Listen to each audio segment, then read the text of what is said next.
practice pickup practice. RFK&N Fast Friday. Mark Truex and Paul Menard released from the penalty box to go practice. David Reagan has a little time left to spend there, and so does Denny Hamlin. Mike, we're at 199.5. Austin Dillon, last time out, 36.09. That translates to 199.5. So we're creeping up on that 200 plus average speed.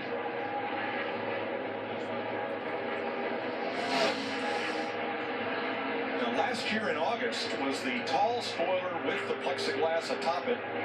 And look at the spoiler we're running now, one race later. Wow. What a haircut, Larry. Yeah, that one on the top, that's 9 inches tall. Plus, it also has that right there, that black part up there, that's a 1-inch wicker.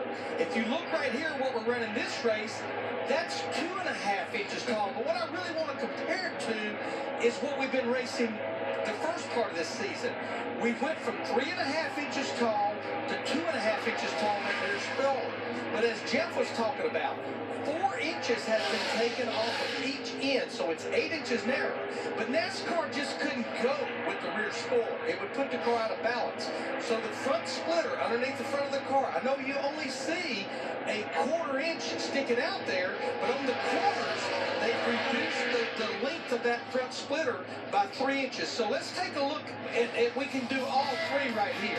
So this is what we pretty much ran last year. That's that 9-inch score with the 1-inch wicker. This is what we've been running all year long. It's 3.5 inches tall, and it's 4 inches wider on each side than what we're running right here. So again, overall, from what we raced at Pocono and all the other downforce racetracks, we're an inch shorter and we're 8 inches narrower. But also, the front splitter has less length, and the balance of the car has really not changed. Overall, it's been reduced by, depending on who you talk to, give or take about 400 pounds of downforce, a little more off the rear than the front, but the balance of the car is very close to what it's been.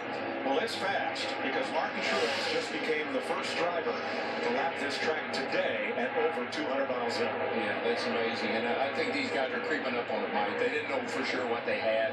We're going to see those speeds test. They're going to continue to climb.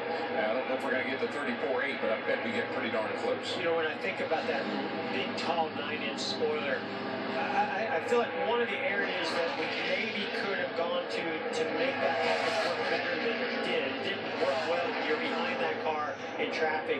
The cars were just undrivable, and the further back you got in traffic, the worse it was.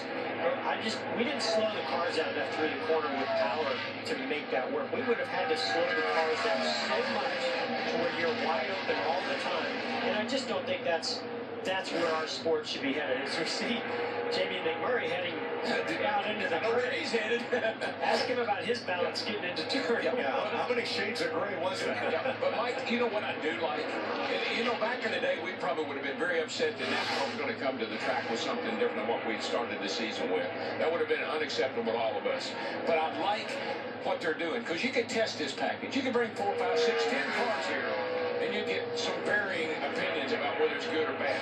We're going to get 40 opinions on Sunday, and it's in competition.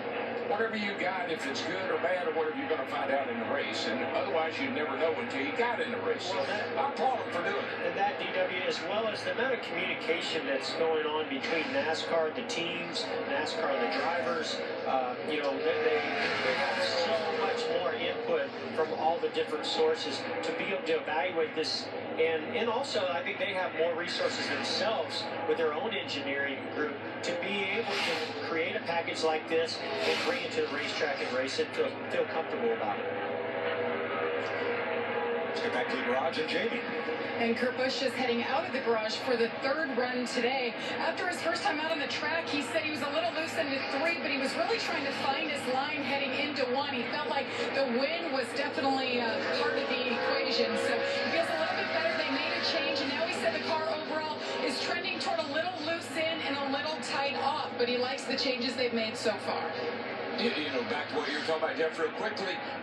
Back in the day, France would look at you and you'd say, I like this, I like, don't like, whatever. And he'd say, so what's in it for you? I think we've gotten past that.